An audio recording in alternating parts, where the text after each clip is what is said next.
Dear student, तो finally मैं आपके लिए यहाँ पर मैथ का वीवीआई क्वेश्चन लेकर आ गया हूँ यहाँ पे, जो सीधे से आपके एग्जाम में यहाँ से क्वेश्चन पूछेगा। ठीक है, यहाँ पे एनसीईआरटी का निचोड़ 10 क्वेश्चन मैं आपके सामने इस वीडियो में कराऊंगा। ठीक है, और ये मत समझिए कि 10 ही क्वेश्चन कराऊंगा, सारे ऑप्शन के बारे में भी बताऊंगा। यानी 4 ऑप्शन है तो समझिए 10 चौका 40 हो जाएगा या 30 हो जाएगा। 30 क्वेश्चन यहाँ से आपका आउट हो जाएगा। ठीक है, भले मैं 10 क्वेश्चन कराऊंगा, सारे ऑप्शन के बारे में पूरा एक्सप्लेन करके आपको बताऊंगा और यहां से आपके एग्जाम में क्वेश्चन पूछे जाएंगे और बहुत मेहनत के बाद आपके लिए यहां पर लेकर आ गया हूं। ठीक है, चलिए तो यहां से मैं हम लोग अभी से मैथ का प्रिपरेशन करना स्टार्ट करेंगे। ठीक है, और कल आपके पास पूरा टाइम है और परसों आपका एग्जाम है।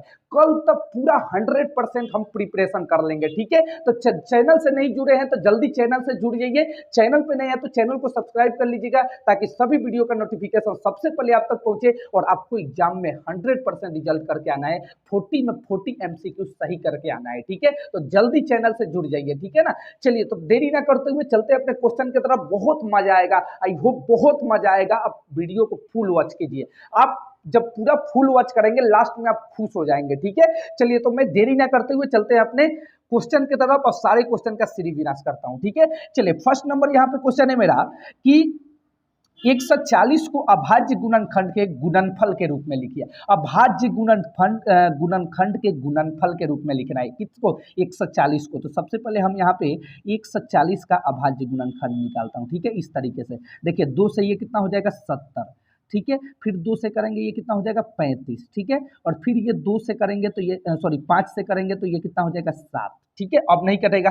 2 गुने 5 गुने 7 देखो ऑप्शन में कहाँ है? 2 गुने 5 गुने 7 यहाँ, 2 गुने 5 गुने 7 ऑप्शन सी में है। तो देखिए ऑप्शन सी इज द इसका राइट आंसर हो जाएगा। Option C is the right answer हो जाएगा इसका। ठीक है, 2 गुने 5 गुने 7, 2 दूना 4, ऐसे भी आप कर सकते हैं। 2 दूना 4 और 4 पचे 20 और 20 सते 140। आप ऑप्शन ए को देख लो, 2 तियां 6 और 6 पचे 30 और 30 सते 210 हो जाएगा। ठीक है, ये भी नहीं होगा। बी नंबर देख लो, 2 दूना 4 तियां 12 12 पचे 60, ये 60 हो रहा है। तीसरा को देखिए, 2 दूना 4 और 4 पचे 20 और 20 सते 20 में 7 से गुना कीजिएगा तो ये आएगा 7 दूना 14 और 1 0 कितना आएगा 140। तो देखिए option C is the right answer इसका हो जाएगा। ठीक है, तो यहाँ पे कोई भी नंबर आवे ऐसे ही आपको मल्टीप्लाई करके देख लेना है। यदि इसके बराबर आता हो गुना करके देख लेना है, अगर इसके बराबर आता हो तो वही ऑप्शन आपका सही हो जाएगा। ठीक है, चलिए 100% क्वेश्चन को याद कर लीजिए, इससे एक क्वेश्चन आ जाएंगे 100% आपके एग्जाम में। ठीक है, चलिए तो कंफर्म कर लीजिए। चलिए अब चलते हैं अपने सेकंड नंबर क्वेश्चन की तरफ और सेकंड नंबर क्वेश्चन आपको समझाने की कोशिश करते हैं। देखिए सेकंड नंबर यहाँ पे क्वेश्चन है कि एक धनात्मक संख्या 6q + 5 के रूप का है तो यह संख्या निम्न में से क्या है? ऑप्शन है सम, विषम, अपरिमेय, 0। सबसे पहले हम सम के बारे में बात करते हैं। सम कब होगा? देखिए सम कब होगा जब 5 के जगह यदि 2 रहता, 4 रहता, 6 रहता और 8 रहता। ठीक है, अब सम संख्या किसे कहते हैं? जिसमें 2 से भाग लग जाए। तो 2 में 2 से भाग लग जाएगा, 4 में 2 से भाग लग जाएगा, 6 में 2 से भाग लग जाएगा और 8 में 2 से भाग लग जाएगा। लेकिन 5 में 2 से भाग नहीं लगेगा, इसलिए ये होगा विषम संख्या। विषम संख्या वैसी संख्या जिसमें 2 से भाग नहीं लगे। तो इसका सही आंसर कौन सा हो जाएगा? विषम संख्या, यानी option B is the right answer. तो यहाँ पे अगर 6q + 2 रहता, 6q + 2 रहता तो फिर ये सम संख्या हो जाता। ठीक है, यदि 6q + 3 रहता तो भी ये विषम संख्या होता। यदि 6q + 4 रहता, 6q + 4 रहता तो ये सम संख्या हो जाता, क्योंकि 2 से भाग लग जाएगा, 4 में 2 से भाग लग जाएगा। ठीक है, चलिए तो 5 में 2 से भाग नहीं लगेगा तो इसलिए ये विषम संख्या होगा। ठीक है, चलिए याद रखिएगा। चलो अगला क्वेश्चन की तरफ चलते हैं। 3 नंबर क्वेश्चन आपको समझाने की कोशिश करते हैं। 3 नंबर क्वेश्चन है यहाँ पे, 5 + 2√3 किस प्रकार की संख्या है? ऑप्शन है परिमेय, विषम, अपरिमेय, सम। ठीक है, चलिए देखने की कोशिश करते हैं। देखिए यहाँ पे हम आपको ट्रिक बता देते हैं। देखिए ये 5 क्या है? एक परिमेय संख्या है। कौन सा है? परिमेय संख्या। ठीक है, और प्लस ये 2 और √3 क्या है? एक अपरिमेय संख्या है, आप जानते होंगे। ठीक है, तो याद रखिएगा कि एक परिमेय और एक अपरिमेय संख्या का प्लस हमेशा अपरिमेय संख्या होता है। क्या होता है? अपरिमेय संख्या होता है। ठीक है, तो ऑप्शन में देखो अपरिमेय कहाँ है? सी, यानी option C is the right answer इसका हो जाएगा। ठीक है, चलिए अब इससे संबंधित और आपको बता दूं यहाँ पे कि यदि यहाँ पे प्लस की जगह माइनस रहता, ठीक है। यदि प्लस की जगह यहाँ प्लस है तो यहाँ पे माइनस रहता तो क्या होता, 5 - 2√3 किस प्रकार की संख्या है तो भी अपरिमेय होता। यदि मल्टीप्लाई रहता, गुना रहता, तब भी अपरिमेय होता। यदि डिवाइड होता, भाग होता, तब भी अपरिमेय होता। यानी मेरे कहने का मतलब ये है कि एक परिमेय संख्या और एक अपरिमेय संख्या, सॉरी, एक परिमेय संख्या और एक अपरिमेय संख्या का चाहे हम प्लस करें, चाहे माइनस करें, चाहे गुना करें, चाहे भाग करें, हमेशा अपरिमेय संख्या होगा, हमेशा अपरिमेय संख्या आएगा। ठीक है, याद रखिएगा। ठीक है, तो प्लस हो रहा है तो भी अपरिमेय, माइनस होता तो भी अपरिमेय, गुना होता तो भी अपरिमेय, भाग होता तो भी अपरिमेय। ठीक है, चलिए, तो एक परिमेय होना चाहिए और एक अपरिमेय होना चाहिए। चाहे प्लस हो, माइनस हो, गुना हो, भाग हो, सब अपरिमेय संख्या होगा। ठीक है, चलिए, तो option C is the right answer इसका हो जाएगा, याद रखिएगा। ठीक है, चलिए चलते हैं अपने सेकंड क्वेश्चन की तरफ। सेकंड नंबर 4 नंबर क्वेश्चन आपको समझाने की कोशिश करते हैं। यहाँ पे 4 नंबर क्वेश्चन है कि दो धनात्मक पूर्णांक ए तथा बी दिए रहने पर यदि अद्वितीय पूर्ण संख्याएं क्यू तथा आर विद्यमान है तो निम्न में से कौन सा कथन सत्य है। ऑप्शन है A equal to B Q minus R, जो कि बिल्कुल गलत है। A equal to B Q plus R, C है A equal to B Q minus R, और A equal to B upon Q plus R. चलिए, तो हम आपको यहाँ पे सही आंसर बता दें कि A equal to Euclid division algorithm क्या होता है, A equal to B Q plus R होता है। आप पढ़े होंगे फर्स्ट चैप्टर में। ठीक है, तो यहाँ पे ऑप्शन देखना है, जब बी और क्यू दिया हो तो सही ऑप्शन कौन सा हो जाएगा, A equal to B Q plus R, यानी option B is the right answer हो जाएगा। ठीक है, यूक्लिड डिवीजन एल्गोरिथम बोलते हैं इसे। ठीक है, ये क्यों पूछे, यदि क्वेश्चन में आ जाए यूक्लिड डिवीजन एल्गोरिथम लिखो तो लिखना A equal to B Q plus R. ठीक है, तो यहाँ पे ऑप्शन कौन सा सही हो जाएगा, बी सही हो जाएगा। ठीक है, याद रखिएगा। चलिए 5 नंबर क्वेश्चन आपको बताने की कोशिश करते हैं। 5 नंबर यहाँ पे क्वेश्चन है कि यदि किसी बहुपद के शून्यकों का योग तथा गुणनफल क्रमशः 3 और माइनस का 2 है तो द्विघात बहुपद ज्ञात कीजिए। द्विघात बहुपद क्या होगा। चलिए, तो द्विघात बहुपद का यहाँ पे फॉर्मूला होता है एक्स स्क्वायर, याद रखिएगा, x square minus alpha plus beta into x plus alpha into beta, याद रखिएगा। ठीक है, तो एक्स स्क्वायर की जगह एक्स स्क्वायर, अब माइनस अल्फा प्लस बीटा का वैल्यू क्या होता है, शून्यकों का योग अल्फा प्लस बीटा होता है, तो ये 3 दिया हुआ है, तो इसके जगह पर हम 3 रख देंगे।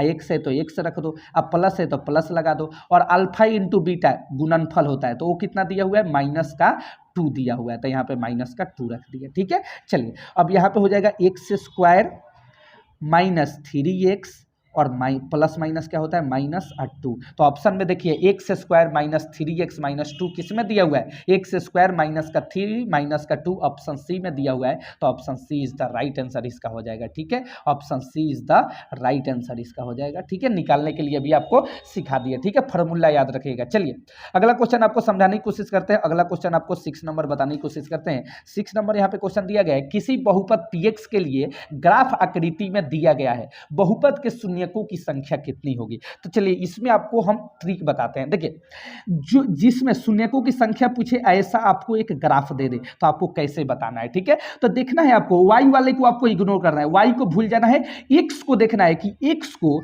ये कितना बार काटा है, x को ये कितना बार काटा है, ध्यान दीजिए, x को ये कितना बार काटा हुआ है। तो देखिए, 1 बार, ठीक है, और 2 बार, और ये 3 बार। देखिए, 1 बार, 2 बार, 3 बार। ठीक है, 1 बार, 2 बार, 3 बार, 3 बार काटा हुआ है, तो इसका शून्य कितना हो जाएगा, 3, यानी option D is the right answer. y को नहीं देखना है, x को जितना बार काटे उतना आपका शून्य हो जाएगा। ठीक है, चलिए, याद रखिएगा। ठीक है, चलिए नेक्स्ट क्वेश्चन की तरफ चलते हैं। 7 नंबर क्वेश्चन आपको समझाने की कोशिश करते हैं। 7 नंबर क्वेश्चन है, बहुपद 4u प्लस 8u का शून्य क्या होगा। देखिए, 4u स्क्वायर प्लस 8u, तो देखो दोनों में कॉमन क्या है, दोनों में 4u प्लस 8u में कॉमन क्या है, 2u, तो 2u कॉमन लीजिए। ठीक है, कि अब 2u कॉमन लिए तो क्या बचा, यहाँ पे 2u बचा, और यहाँ पे 2 चौका 8, यहाँ पे 4 और u को निकाल लिया। ठीक है, तो 2u, यहाँ पे देखिए 2u बराबर 0 और 2u प्लस 4 बराबर 0। ठीक है। अब देखो 2u बराबर इधर प्लस का है उधर जाकर माइनस का हो जाएगा। अब u इजकल टू माइनस का 4/2 यानी कटा तो कितना आया, कटेगा तो कितना आएगा माइनस का 2 आएगा। ठीक है, तो एक तो हमारा यहाँ पे निकल गया। ठीक है, और इसको काटिए तो u इजकल टू कितना आएगा 0/2 यानी 0/2, तो इसे जब भाग करेंगे तो ये 0 आएगा, यानी तो 0 कोमा माइनस का 2 हो जाएगा। याद रखिएगा 0 कोमा माइनस का 2। तो देखिए इसमें कहाँ दिया गया है 0 कोमा माइनस का 2, तो यहाँ पर देखते चलिए आप यहाँ पे क्या पूछ रहा है आपका, शून्यक पूछ रहा है ना, तो 0 कोमा माइनस का 2 होगा। ठीक है, तो देखिए इसमें कहाँ पे दिया गया है, तो ए और सी, ये देखो ए में दिया गया है यहाँ पे 0 और सी में दिया गया है माइनस का 2, यानी ऑप्शन डी हो जाएगा। यहाँ पे ऑप्शन डी हो जाएगा, ए और सी दोनों। ठीक है, यानी option D is the right answer हो जाएगा। ठीक है, चलिए अब चलते हैं अपने 8 नंबर क्वेश्चन की तरफ। 8 नंबर क्वेश्चन आपको समझाने की कोशिश करते हैं कि रैखिक समीकरण युग्म a1x plus b1y plus c1 equal to 0, a2x plus b2y plus c2 equal to 0 में यदि a1/a2 बराबर b1/b2 इजकल टू c1/c2 हो तो निम्न में से कौन सा कथन चुने। ठीक है, चलिए फर्स्ट नंबर है यहाँ पे अद्वितीय हल, दूसरा है अनेक हल होगा, और तीसरा है कोई हल नहीं होगा, और चौथा हल दुहल होगा। ठीक है, तो चलिए तो इसमें कौन सा होगा, तो आपको इसमें देखिए 3 होता है। एक होता है a1/a2 and not equal to b1/b2। ठीक है, नॉट इजकल टू b1/b2। तो देखिए यदि इस फॉर्म में होगा तो इसका होगा यहाँ पे अद्वितीय हल। यदि इस फॉर्म में रहता तो क्या होता, अद्वितीय हल, लेकिन इस फॉर्म में नहीं है, ये है तीनों बराबर। तो याद रखिएगा जब तीनों बराबर होगा, जब तीनों बराबर होगा, जब तीनों बराबर होगा तो इसका हल होगा अनेक हल। कौन सा होगा, अनेक हल, यानी option B is the right answer हो जाएगा। ठीक है, यदि इस तरह का रहता कि a1/a2 equal to b1/b2 and not equal to c1/c2, यदि इस तरीके का क्वेश्चन रहता तो फिर इसका हो जाता कि कोई हल नहीं होगा। ठीक है, लेकिन इसमें है कि a1/a2 बराबर b1/b2 और बराबर c1/c2, तो इसका शर्त होता है कि अनेक हल, इसलिए option B is the option C इसका सही आंसर हो जाएगा। ठीक है, तो तीनों याद रखिएगा। ठीक है, चलिए तीनों के बारे में आपको बता दिए। ठीक है, चलिए अब चलते हैं अपने नेक्स्ट क्वेश्चन की तरफ। 9 नंबर क्वेश्चन आपको समझाने की कोशिश करते हैं। ठीक है, चलिए 9 नंबर यहाँ पे क्वेश्चन है, समीकरण 6x minus 2y plus 9 is equal to 0 और 3x minus y plus 12 equal to 0 के द्वारा निरूपित करता है। समपाती है, समांतर है, प्रतिच्छेदीय, लंबवत है। तो इसको निकाल कर हम बताते हैं। देखिए 6 या x का यहाँ पे गुणांक कितना है, a1/a2, a1/a2, तो a1 का वैल्यू यहाँ पे 6 है, तो और a2 का वैल्यू कितना है 3, तो 6/a1/a2 बराबर b1/b2, तो माइनस का 2 और b2 का वैल्यू कितना है यहाँ पे माइनस का 1। ठीक है, a1/a2 upon is equal to b1/b2 और c1/c2 का कर लेते हैं तो 0/0 हो जाएगा। ठीक है, तो देखिए यहाँ पे जब हम इसको काटते हैं तो ये कितना आएगा 2, और ये इसको काटते हैं तो ये कितना आएगा 2, और ये देखो तो a1/a2 दोनों बराबर है और ये 0 बराबर नहीं है। तो देखो a1/a2 इजकल टू b1/b2 और नॉट इजकल टू c1/c2, यानी c1/c2 के बराबर नहीं है। तो ये किसके लिए शर्त लागू होता है, अभी इसके पहले बताए हैं। तो कोई हल नहीं, कोई हल नहीं, यानी ये होगा समांतर। जब कोई हल नहीं होगा तो क्या होगा, समांतर, यानी ऑप्शन बी इसका सही आंसर हो जाएगा। जब इसका अनेक हल होगा तब होगा संपाती, और जब इसका अद्वितीय हल होगा तब होगा प्रतिच्छेदी।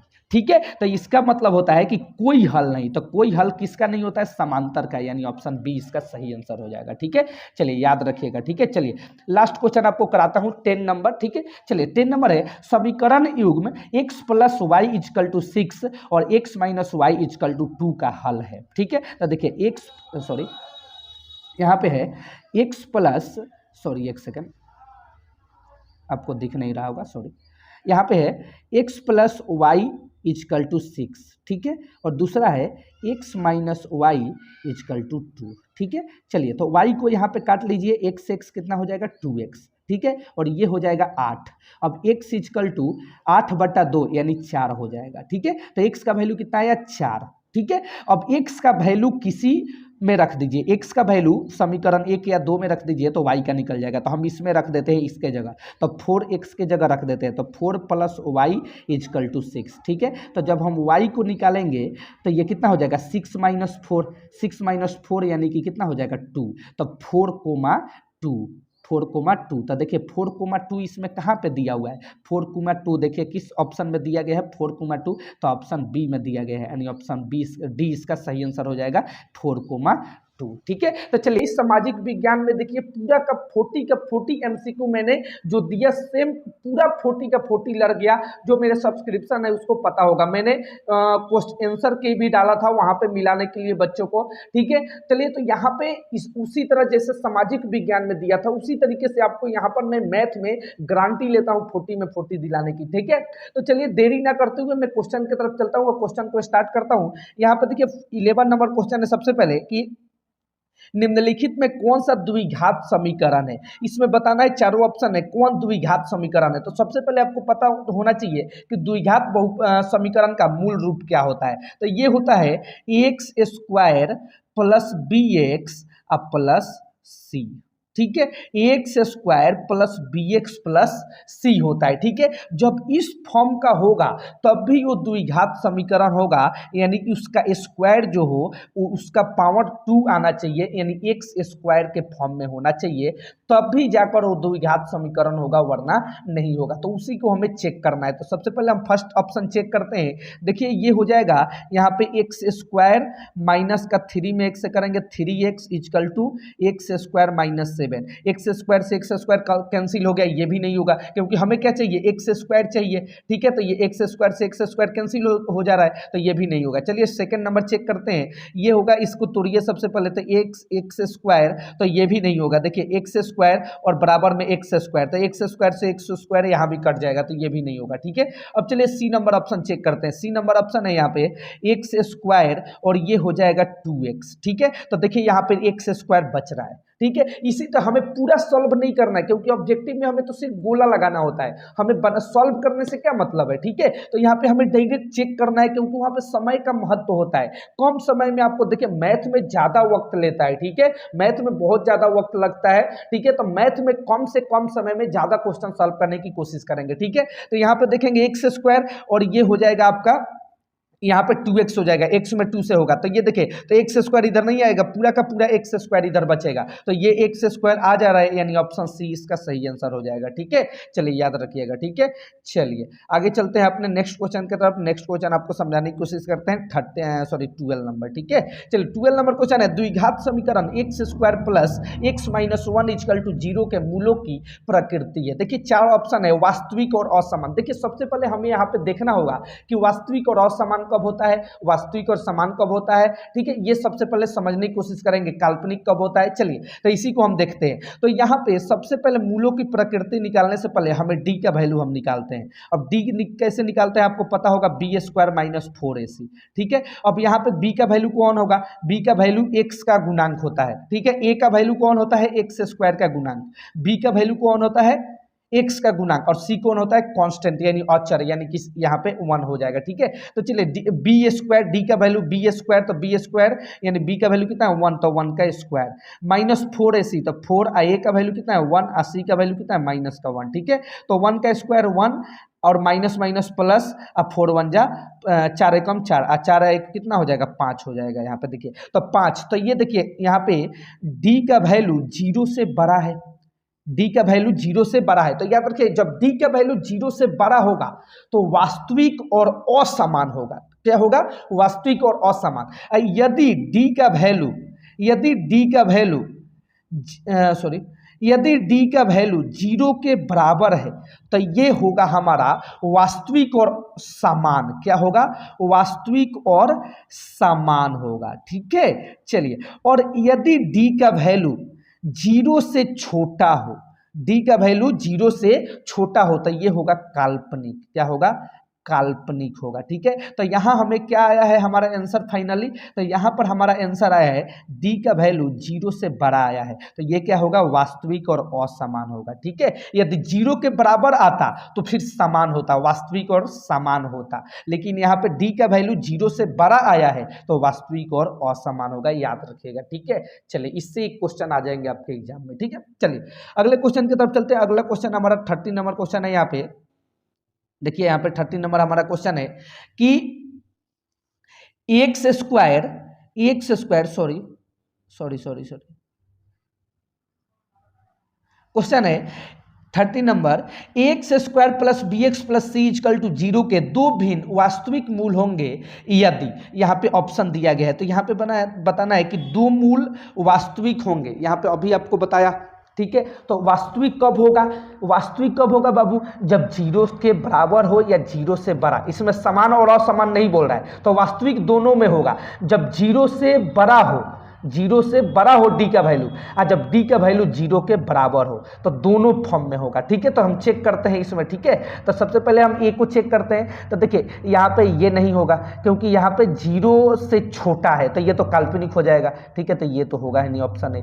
बी नंबर चेक करते हैं, बी स्क्वायर ये 0 है, तो ये देखिए ये हो जाएगा, ये समान, ये देखिए B square -4ac is equal to 0। ठीक है, चलिए आगे चेक करते हैं, बी स्क्वायर -4ac, तो ये देखिए 0 से ये बड़ा है, तो ये वास्तविक हो जाएगा। ठीक है, यहाँ पे देखिए ऑप्शन सी इसका सही आंसर हो जाएगा, B square -4ac is equal to बड़ा है 0 से। ठीक है, greater than 0, B square -4ac, तो ऑप्शन सी इसका सही आंसर हो जाएगा, बी स्क्वायर। यहाँ देखिए B square -4ac is equal to 0, ये भी बराबर है, तो दो भिन्न वास्तविक मूल होंगे कब, वास्तविक कब होगा, जब 0 से बड़ा होगा। ठीक है, तो b square -4ac greater than 0, option C is the right answer हो जाएगा। ठीक है, चलिए अगला क्वेश्चन की तरफ चलते हैं। देखिए द्विघात समीकरण 40 नंबर है, द्विघात समीकरण x square minus x plus 3 equal to 0 का विविधकर क्या होगा। देखिए 40 नंबर है। ठीक है, तो 40 नंबर हमें क्वेश्चन आपको समझाने की कोशिश करते हैं। 40 नंबर है तो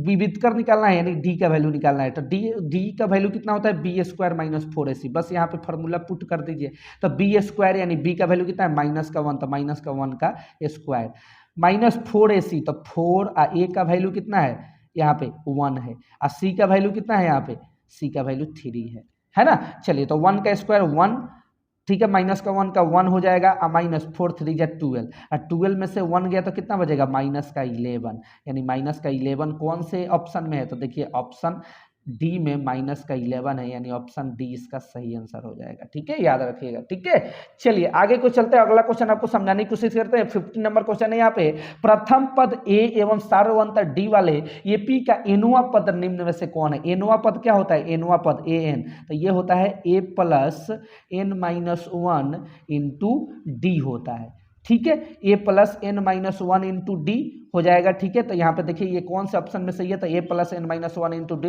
यानी ऑप्शन डी इसका राइट आंसर हो जाएगा। ठीक है, ठीक है, चलिए याद रखिएगा फॉर्मूला को इसको। ठीक है, चलिए आगे चलते हैं, आपको समझाने की कोशिश करते हैं। यहाँ पे 60 नंबर क्वेश्चन आपको समझाने की कोशिश करते हैं। 60 नंबर यहाँ पे क्वेश्चन है, देखिए 60 नंबर बोल रहा है 10,7,4 डैश का 30वां पद क्या होगा। तो याद रखिएगा जब 30वां पद पूछे तो इसका फॉर्मूला लगा देना a + 29d सॉरी 29d, यानी जौन सा पद पूछ रहा है उससे एक कम कर देना। यदि पूछता a 20वां पद, यदि 20वां पद पूछता है तो a + 19d। ठीक है, एक कम कर देना। ठीक है, तो यहां पर हमसे पूछ रहा है 30वां पद यानी a 30, तो ये हो जाएगा a + 29d, याद रखिएगा। तो a का वैल्यू कितना है 10 है, 29 गुने डी का वैल्यू कितना है -3 हो जाएगा, क्योंकि 7 में से 10 घटेगा, 7 में से 10 गया, a2 - a1 होता है, तो आपको पता होगा ये। ठीक है, तो -3, तो 10 प्लस, और यहाँ पे माइनस कर देते हैं, यहाँ पे प्लस करता हूँ क्योंकि प्लस माइनस माइनस होगा, फिर बाद में माइनस ही करना पड़ेगा। तो 9 × 3 = 27, और यहाँ 3 × 2 = 6, और 2 8 यानी माइनस का 87 हो जाएगा। हो जाएगा। चलिए अब 10 और प्लस माइनस क्या होगा, माइनस और 87। अब 87 में से 10 घटेगा तो कितना बचेगा, माइनस का 77। अब देखना है हमें कि माइनस का 77 किस ऑप्शन में है, तो ऑप्शन सी में देखिए यहाँ पे माइनस का 77 है, यानी ऑप्शन सी इसका सही आंसर हो जाएगा। ठीक है, चलिए अगला क्वेश्चन की तरफ चलते हैं। अगला क्वेश्चन आपको समझाने की कोशिश करते हैं। यहाँ पे कौन सा क्वेश्चन है, अगला 17 नंबर। ठीक है, एपी 3,8,13,18 का कौन सा पद 78 होगा, कौन सा पद 78 होगा, कौन सा पद, यानी एन का वैल्यू हमें बताना है। ठीक है, एन का वैल्यू, तो फॉर्मूला क्या होता है, A plus N minus 1 into D equal to A N होता है ना। चलिए तो फार्मूला अब पुट करो वैल्यू, तो ए का वैल्यू यहाँ पे कितना है, यहाँ पे ऊपर लिखते हैं ए का वैल्यू कितना है यहाँ पे, तो ए का वैल्यू रख लीजिए, यहाँ पे लिख देता हूँ n equal to a plus N minus 1 into d. तो ए का वैल्यू की जगह ए का वैल्यू रखो, ए का वैल्यू हमारा कितना है 3 है, तो 3 रख दो। ठीक है, अब प्लस एन का जगह एन का वैल्यू हमें बताना है, तो एन का वैल्यू निकालना है मुझे। अब -1 तो -1, और डी का वैल्यू कितना है, तो घटा लो 2 में से 1, तो 8 में से 3 जाएगा तो कितना बचेगा 5, और एन का वैल्यू कितना है यहाँ पे 78। ठीक है, तो एन की जगह 78 रख देना। चलिए तो 78 इक्वल टू ये देखो, तो यहाँ पे हो जाएगा ये 3 और ये प्लस 5n और माइनस का 5 1 जा 5 है ना। अब यहाँ से ये घटेगा, यहाँ से ये घटेगा तो ये आ जाएगा 5, तो ये 75 हो जाएगा, ये घटेगा इधर 5 आकर माइनस करेगा, और यहीं पे मैं यहाँ पे जगह नहीं है सॉरी, 78 प्लस 3 प्लस 5n। ठीक है, 78 plus 3n plus 5n,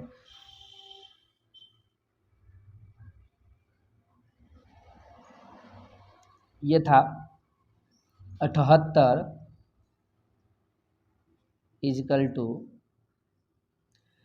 3 plus 78 equal to 3 plus N minus 1 into d का वैल्यू कितना है यहाँ पे 5 है। चलो अब 78 को इधर आकर डिवाइड कर दो या यहीं पे काम कर दो इसका। ठीक है, तो ये कितना हो जाएगा यहाँ पे 3 प्लस 5n हो जाएगा, और ये माइनस का 5 हो जाएगा, है ना। चलो तो ये दोनों को जो यहाँ पे 5 में से 3 गया तो कितना है माइनस का 2।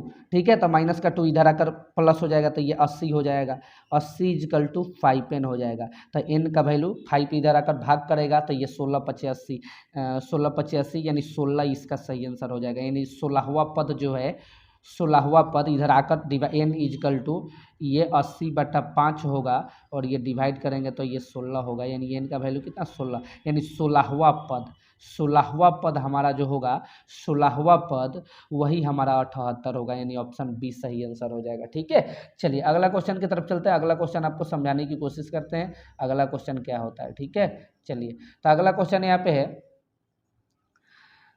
18 नंबर, समरूप त्रिभुज की संगत भुजाएं, याद रखेगा समानुपाती होता है। समरूप त्रिभुज का संगत भुजाएं, देखिए एक त्रिभुज है, इसके समांतर ये ए है ये बी है, तो बीसी के समांतर मैं एक यहाँ पे रेखा खींच दिया। ठीक है, तो ये देखिए जो ए यहाँ पे इसका नाम देते हैं डी और ई, तो देखिए ये जो ए बी है, ए बी जो है ओ ए सी और सी बी को 2 समानुपाती भाग में बांटेगा, यानी ए सी अपॉन सी बी हो जाएगा, ए बी का वैल्यू ए सी अपॉन सी बी हो जाएगा यहाँ पे। ठीक है, तो ये समानुपाती बोलते हैं इसे। ठीक है, तो समानुपाती में बांटेगा, यानी ऑप्शन बी इसका सही आंसर हो जाएगा, समानुपाती। ठीक है, चलिए अगला क्वेश्चन की तरफ चलते हैं। अगला क्वेश्चन आपको समझाने की कोशिश करते हैं। यहाँ पे 19 नंबर क्वेश्चन है, 2 समरूप त्रिभुजों के भुजाएं 4:9 के अनुपात में है, इन त्रिभुज का क्षेत्रफल का अनुपात बताओ।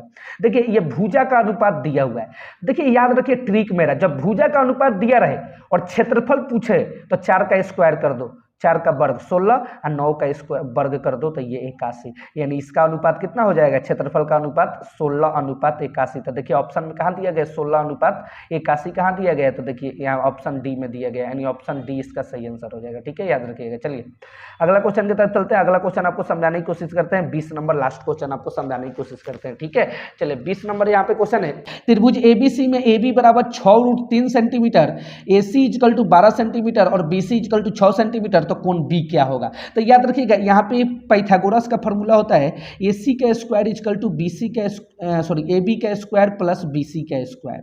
ठीक है, ये पाइथागोरस थ्योरम है। तो AC का वैल्यू कितना है, AC का वैल्यू AC की जगह रख दो तो 12 का स्क्वायर, AB का स्क्वायर कितना है 6√3, तो इसका स्क्वायर कर दो, और BC का स्क्वायर कितना है 6 का, तो 6 का स्क्वायर कर दो, बड़ा बड़ा हुआ 144 हो जाएगा।